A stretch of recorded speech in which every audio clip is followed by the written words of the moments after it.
It was Jesus who had supper with the people he loved, took bread, blessed it, and gave you thanks, broke it, and gave it to them, saying, "Take this, all of you, and eat it. This is my body, which will be given up for you." In July 2024, the United States Conference of Catholic Bishops organized the 10th Eucharistic Congress in Indianapolis, Indiana. It was the first such Congress in 83 years. Designed to facilitate renewal and revival, the Congress attracted more than 60,000 Catholics. The Congress also attracted a small group of people who believe it is time for the Catholic Church to ordain women, including 3 women who have been ordained, an ordination not recognized by the hierarchy. Their response to the Eucharistic Congress was to organize a justice action.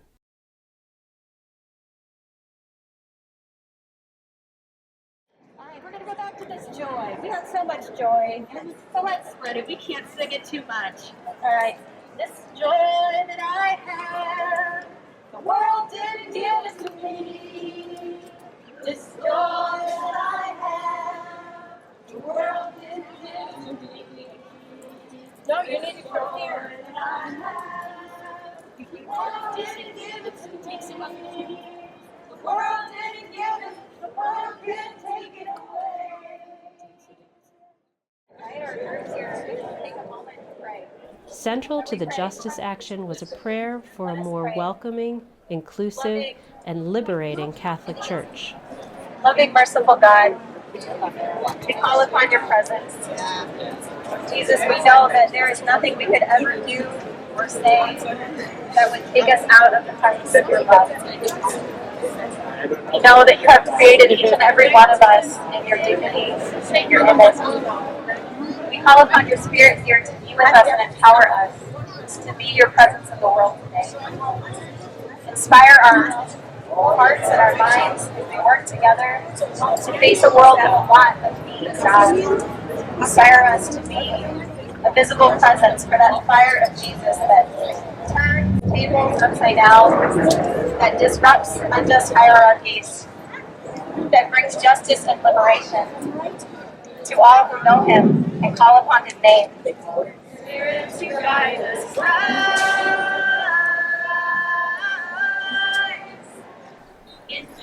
As the small group sang about love and inclusion, they were confronted by hecklers.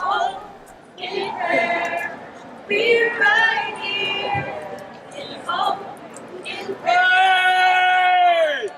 I love Catholics! Catholics are so awesome! We're Catholic too!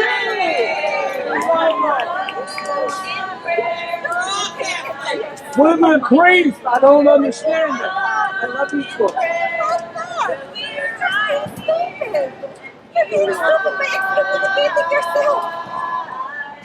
No, it's being a man that makes it. It's a lot more about being a man. It's just having male genitalia. Well, I can't argue with you because you're not. No, I don't say that uncharitably, but you're holding to a position that's clearly contrary to the tradition and the teaching of the church. No, it's irresponsive to the later tradition. No, all of the tradition. And that's why I'm challenging you, because you keep saying the later tradition is if the early tradition includes this, and it doesn't. Read the tradition. Stop listening to these crazy women that don't know what they're talking about. So let's spread it. We can't sing it too much. All right. This joy that I have, the world didn't give it to me. This joy that I have, the world didn't give it to me. No, you need to come here. That I have, the world didn't give it to me. The world didn't give it. The world can't take it away.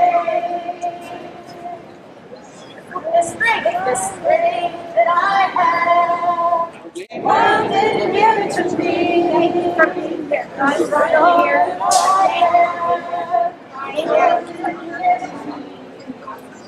The strength that I have, the world didn't give it to me.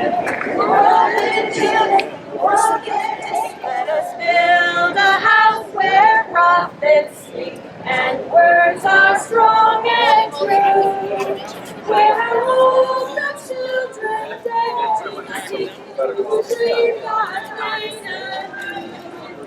Here the cross shall stand as witness, and the symbol of God's grace. Proclaim the faith of Jesus. All are welcome, all are welcome, all are welcome in this place. Let us build a house there, whatsoever you do. The justice action also had its supporters. When I was weary, I love every single one of you. Oh, you're in God's image, and I think it's thank you. Thank you. I hope you pray for all me. And just want to say that because I know you get some flack too. So yeah. Thanks. So now it's very nice.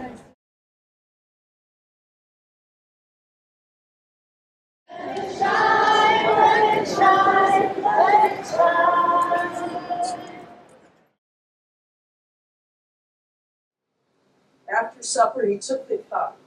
Again, he gave you thanks, and gave it to all his friends, saying, Take this, all of you, and drink of it. This is the cup of my blood, of the new and everlasting covenant, which is poured out for you and for all.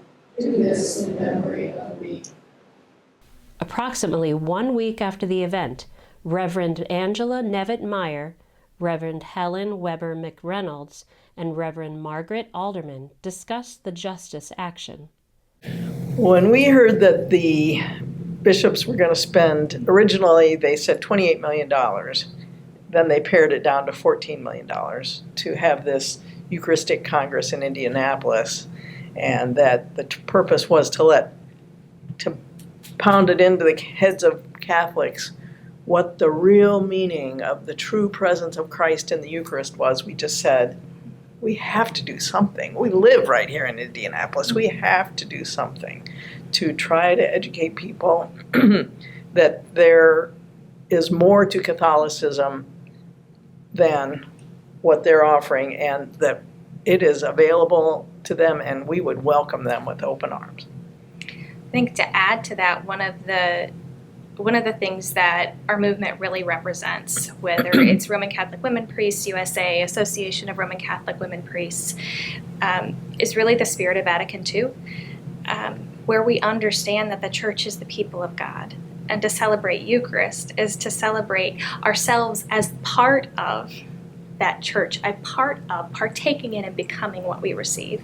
And the idea of what we saw represented downtown in the Eucharistic Congress was this outward sign of adoration. It was less of a focus on what we are practicing and what we are becoming and what we are striving for as church. And it was what we watched was a procession of hierarchy, starting with the nuns, and then you have, the seminarians, and then you have the deacons, and then you have, and so on and so forth, till you finally get, and the idea, what they were showing was, the culmination of the Eucharistic Congress, even as they put it on their website, was Jesus arrives in the host. And the idea that we experience is that Jesus arrives and is present where two or more are gathered. Jesus arrives and is present in us, and the real presence is in the people as the church. And we can be faithful and we can be diverse, and we are diverse because God has created a diverse world. And so I think it's that theological difference where you have the spirit of Vatican II that is really being quashed within the institutional church at large. And I think also that it was just a perfect opportunity to help bring awareness by saying we are here and we are inclusive and we are all one. And it was a very peaceful thing to do, and there were many people that were open to it, and everybody's invited to the table, and everybody is invited to sacraments, and it's important that we get that message out. And so it was a great opportunity to be able to do that. They explained why they chose to participate in the action. I wasn't going to. I really was pulled about going down there because I didn't want to seem like I was against the people there. That was my first thinking about it.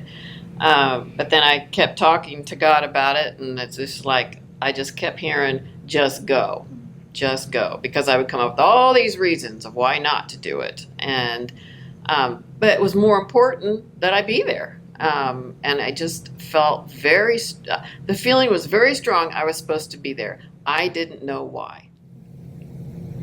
Yeah, I just felt like I couldn't stay silent. That I felt like it was a waste of resources, what they were doing, that those $14 million could have been put to much better purpose. The same week, they cut funds and fired people from the Campaign for Human Development. I just thought that was the height of hypocrisy, and I just felt a need to offer a counter witness. I think the real reason I participated was because I know people who have felt so hurt by the church. I know people who feel like there is no space for them. I know people who have been spiritually abused by the way they have been directed and spoken to and had sacraments denied to them. And that could be for so many reasons. It could be because you were divorced. It could be because you're gay or you're lesbian and you're in a same-sex marriage. It could be because you're a woman called to priestly ministry. It could be because you had any number of things happen in your life, and you could be a woman who had an abortion and you have a priest who says, nope. There are so many stories of these rejections and how they internally hurt people. And that's one thing that time and again, the institutional church is failing to reconcile. It's failing to do its own examination of conscience of how our teachings really impact the people who are the life of the church, the people who are here and want to live in discipleship, want to live in gospel community, want to, love and be loved. And so for me, the invitation to show up was an invitation to say, hey, I see you. There are some of us who are going to stand here, even though this feels like hostile environment, which it really didn't once we were down there. I was worried it would feel like a hostile environment. But it is a hostile experience for people that go into church communities and are rejected. And I think that was an opportunity to say, listen, there are a lot of us that see you. There are a lot of us that are you, and we want to show that love. They commented on the hecklers.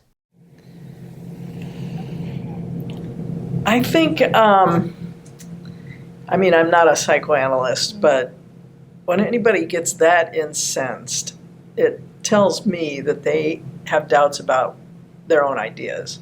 That they're disturbed by this new challenge to what they have considered the bedrock of their faith. And it's, it may be that they have those questions in their minds already, and now it's uncomfortably brought up to the point where they have to seriously consider them. I don't know. I felt sad for them because to me it's obviously they're feeling constricted in where they are, or they wouldn't feel the necessity to lash out. And there were just a few that really spoke up, but I felt sad for them that they feel that blocked. Yeah. Yeah. I agree with both of you. I think what I try to be present to is that we all lean on our beliefs to get us through our own lives, right? Like it's the things that it's the glue that holds us together. And so if you've been through a tragedy or you've been through a trauma, and the belief in a particular idea is what held you through that, that's sacred. That's sacred. But then when you have someone come and present a new idea or new belief and what you've held as like the one and only truth, that in my prayer life I experienced this and therefore it must be true, because if something else is true, then I don't know how I'm going to cope anymore. Like, don't take away the bedrock of what I believe. And so some people really aren't prepared, and I don't think it's kind to suddenly ask people to just rearrange their faith life. It's like it's a slow over time process. But when you're confronted with a group like ours who have had great support in our spiritual lives and who have been kind of nourished in love and open spirituality and a spirit of inquisitiveness, like we're able to represent, I think, a kind of faith that is so open and so loving that it's hard to process if you've been surviving on a theology that says you have to live within this square box to be okay. And so who are we to rattle that box for them, right? And so when I was down there, like when I think we're down there, we're not there to rattle their boxes, but we did. Like that was not my point, was not to go say, hey, I want to personally shake you up. I want people who need to see us, who need to experience love, to experience that love. And it's hard because that trauma has been cultivated by the Catholic Church at large, right? We're not responsible for the trauma that everybody has, but we're responsible for like how we show up. Right. So yeah, it was really hard. I mean, the contortion of faces that are so angry and spitting rage at us because we're women and we're priests. That's deep. It is. They discuss the benefits of the justice action.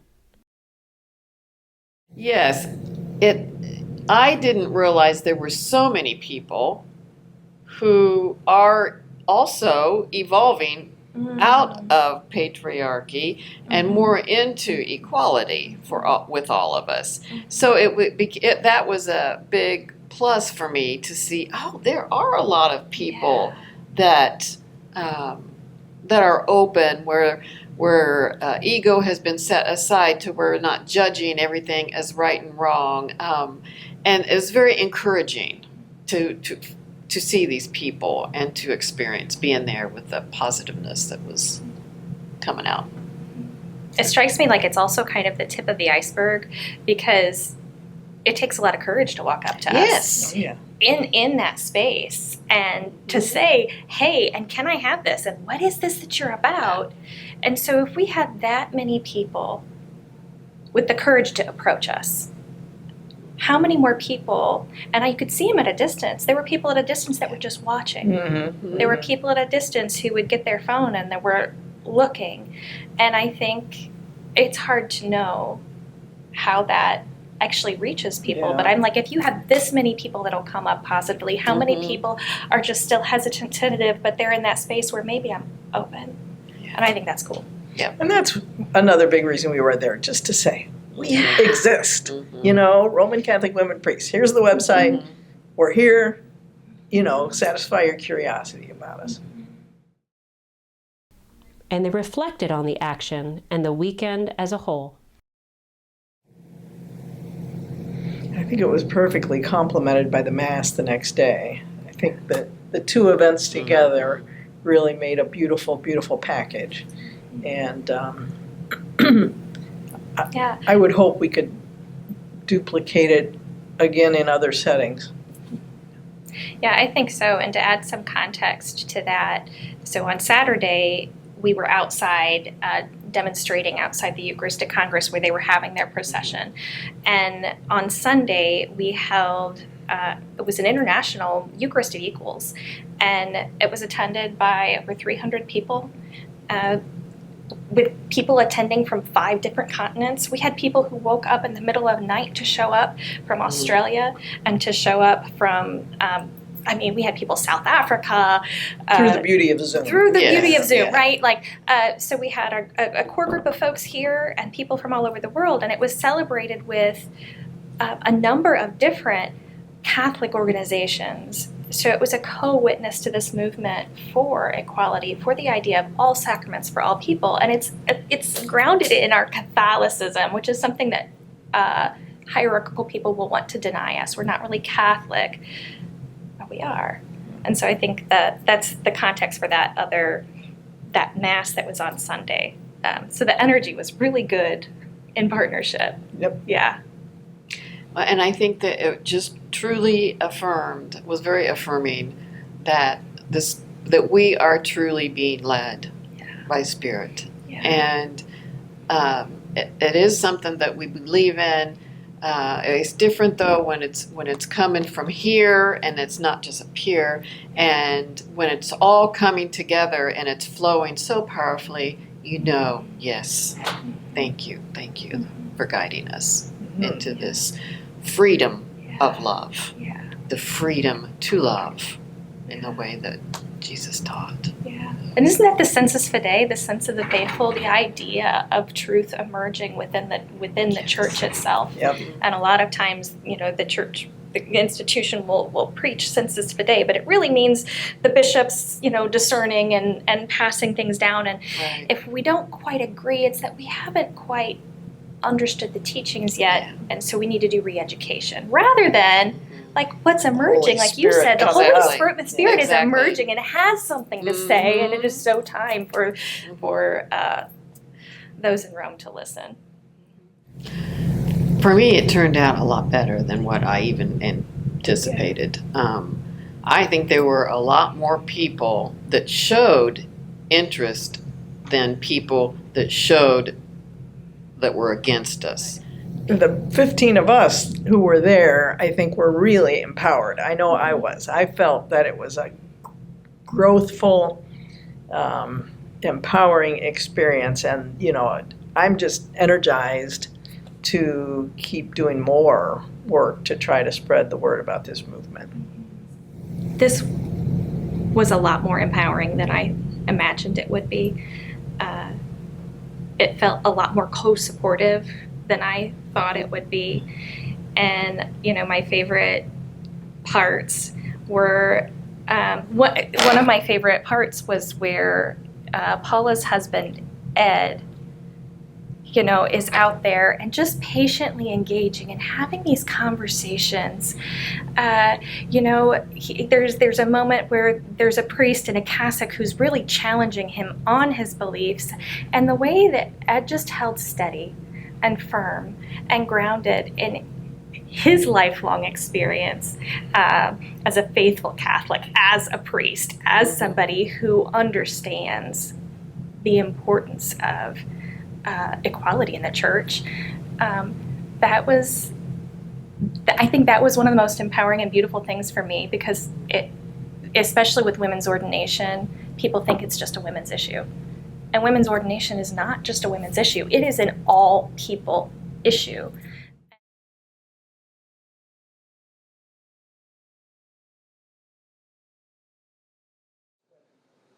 God, may we be free at last from all bondage and injustice, and give you glory through Jesus the Christ. For it is Through Christ, with Christ, and in Christ, in the unity of the Holy Spirit, all glory and honor are yours, Holy God, forever and ever. Amen.